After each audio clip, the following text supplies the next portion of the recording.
नमस्कार मित्रों, कायाकल्प मंत्रा में आपका स्वागत है।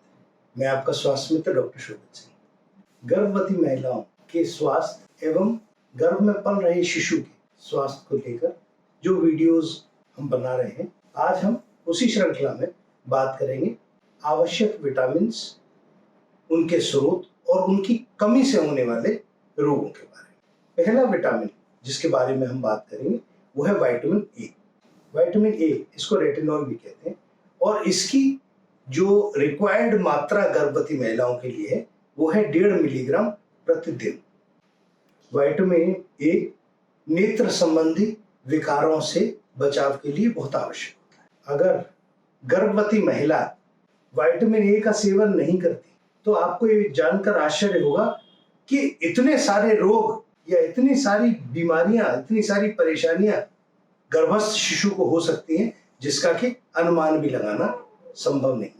आपने बहुत सारे बच्चे देखे होंगे जिनका ओंठ आधा कटा हुआ होता है, क्लेफ्ट लिप कहते हैं। विटामिन ए के साथ साथ विटामिन बी की डेफिशिएंसी से भी क्लेफ्ट लिप माने आधा कटा हुआ ओंठ या फिर आधा कटा हुआ जबड़ा जैसा रोग हो जाता है। विटामिन ए की डेफिशिएंसी से या विटामिन ए की कमी से कभी कभी आंखें पूरी तरह से नहीं बनती, कभी कभी एक ही आंख बनती है, रतौंधी जैसा रोग हो जाता है। इसके अलावा विटामिन ए की डेफिशिएंसी से गुर्दे संबंधित रोग भी बच्चों को हो जाते हैं। विटामिन ए की डेफिशिएंसी मुख्य रूप से नेत्र संबंधित विकारों का कारण हो सकता है, जैसे कि एक आंखों का कमजोर होना, रतौंधी होना, और इसकी ज्यादा कमी हो जाने से कई बार आंखें बहुत छोटी छोटी बनती हैं या फिर कई बार नहीं भी बनती। इसके अलावा गुर्दा रोग इसकी वजह से हो सकता है, माने अंडर डेवलप्ड गुर्दे, ढंग से गुर्दों का निर्माण नहीं होता, हड्डियां कमजोर रह जाती हैं, खासकर रीढ़ की हड्डी टेढ़ी मेढ़ी हो जाती है, हाथ पैर टेढ़े मेढ़े हो सकते हैं,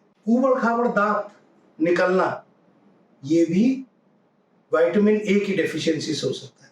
बहुत सारे लोग आपने देखे होंगे जिनको बाइट डिफेक्ट होता है, बच्चों को बाइट डिफेक्ट होता है, माने दांत एक के ऊपर एक नहीं आते, आगे या पीछे होते हैं, ये भी विटामिन ए की डेफिशिएंसी से होता है। और सबसे बड़ी बात, विटामिन ए प्रकृति में बहुत आराम से मिलता है। गाजर में विटामिन ए बहुतायत में पाया जाता है। इसके अलावा भी बहुत सारी चीजें ऐसी हैं जिसमें विटामिन ए पाया जाता है, जैसे कि टमाटर में पाया जाता है, आम में पाया जाता है, आड़ू में पाया जाता है, सब्जियों में पालक में पाया जाता है, लाल मिर्च में पाया जाता है, दूध में, पनीर में, दही में, अंडे में, और जो लोग नॉनवेज खाते हैं उनके लिए लिवर में भी पाया जाता है। इसलिए आप इस बात का ध्यान रखिए कि आपके परिवार में जो भी गर्भवती महिलाएं, या आप स्वयं ध्यान रखिए यदि आप गर्भवती हैं, कि ऐसी चीजें जरूर खाएं जिसमें कि विटामिन ए मौजूद। अगर विटामिन ए आप पूरी मात्रा में लेती रहेंगी तो आपके बच्चों के अंदर नेत्र विकार होने की संभावना बहुत कम हो जाती है। इसके अलावा शरीर में अन्य रोग होने की संभावना बहुत। दूसरा विटामिन जिसके बारे में बात करेंगे वो है विटामिन बी। विटामिन बी एक पूरा कॉम्प्लेक्स है, कई सारे प्रकार के विटामिन बी पाए जाते हैं। हम टोटल एक एग्रीगेट विटामिन बी कॉम्प्लेक्स के बारे में बात करेंगे। इसका रिक्वायरमेंट, आवश्यकता महिलाओं में 2.6 माइक्रोग्राम प्रतिदिन की है।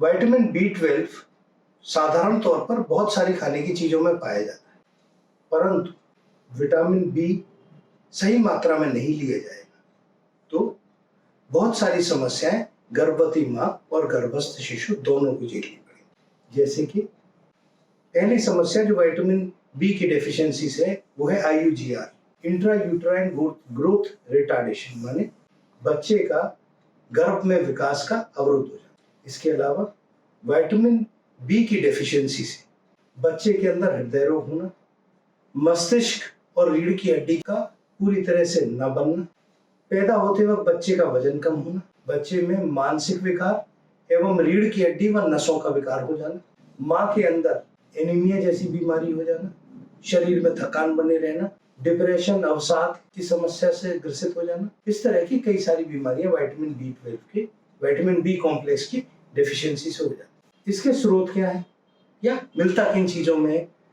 दूध, दही, paneer, egg, chicken, meet, sea food, फलों में केला, संतरा, सेब, सब्जियों में चुकंदर, आलू, मशरूम इत्यादि, और सीरियल्स में लगभग सभी अनाजों में ये पाए। तो ये ध्यान रखने की आवश्यकता है कि विटामिन बी कॉम्प्लेक्स गर्भवती महिला के लिए बहुत जरूरी। आप अपने भोजन में ऐसी चीजों को सम्मिलित करें जिनमें विटामिन B12 पाए। तीसरा विटामिन जिसके बारे में बात करेंगे वो है विटामिन सी।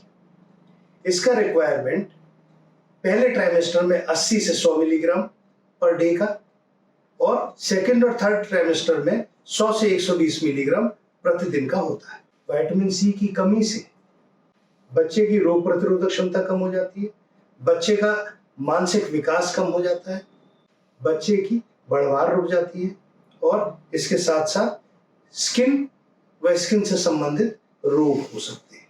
विटामिन सी बहुत आसानी से उपलब्ध होता है, प्राकृतिक रूप से प्राप्त हर खट्टी चीज में पाया जाता है। संतरा, नींबू, कीवी, स्ट्रॉबेरी, सब्जियों में ये फूल गोभी में, ब्रोकली में, पत्ता गोभी में पाया जाता है, आलू, टमाटर, शिमला मिर्च में पाया जाता है और दूध दही में भी पाया जाता है।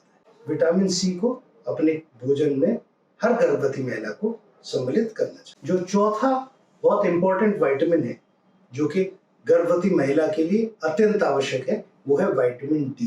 विटामिन डी का डेली रिक्वायरमेंट है 2000 से लेकर 4000 इंटरनेशनल यूनिट। अगर इससे कम रह जाता है विटामिन डी तो बच्चों में रिकेट्स यानी सूखा रोग जैसी समस्या बन जाती है। फ्रिजाइल बोन्स माने कमजोर हड्डियां। बहुत सारे बच्चों के बारे में आपने ऐसा सुना होगा कि उसको गोदी में उठाया तो हड्डी उसकी चटक गई या टूट गई, या बिस्तर से जरा सा बच्चा गिरा और हड्डी फ्रैक्चर हो गया। ये विटामिन डी की डेफिशिएंसी से हो जाता है। विटामिन डी की डेफिशिएंसी अगर मां में होती है तो जो बच्चे पैदा होते हैं वो कमजोर रहते हैं। अन्य बच्चों के देखते हुए उनकी बढ़वार धीरे होती है और गर्भावस्था के दौरान विटामिन D3 अगर कम रहता है तो मां में भी बहुत सारी दिक्कत होती है। मां को भी बहुत सारी दिक्कतें होती, जैसे कि जोड़ों का दर्द होना, थकान होना, हमेशा झुंझलाहट होना, डिप्रेशन हो जाना, पैरों में पटकन पड़ना, इसके साथ साथ बालों का भी। अगर विटामिन D3 कम होगा तो निश्चित रूप से गर्भवती मां को, गर्भवती महिला को और उसके होने वाले बच्चे को, दोनों को बहुत सारी समस्याएं हो सकती हैं। इसलिए प्रयास करें कि विटामिन D3 बहुतायत में गर्भवती मां को मिलता रहे और इसका सबसे इंपॉर्टेंट सोर्स है सुबह की धूप। सुबह सुबह की ठंडी या गुलाबी धूप में बैठने से विटामिन D3 प्रोसेस हमारा शरीर ही विटामिन D3 बना। इसके अलावा एग, चीज, बीफ और दूध में भी विटामिन डी पाया जाता है। ये जो 4 विटामिन मैंने आपको बताए हैं, विटामिन ए, बी, सी और डी, हर गर्भवती महिला को ये प्रयास करना चाहिए कि उसके भोजन में प्रतिदिन इन चारों विटामिन की उपलब्धता। परिवार को भी ये सुनिश्चित करना चाहिए कि संतान स्वस्थ अगर चाहिए, गर्भवती महिला को पोषण भी अच्छा देना हो। आप सबकी उत्तम स्वास्थ्य की मंगल कामनाएं करते हैं। शुभ रात्रि, नमस्कार।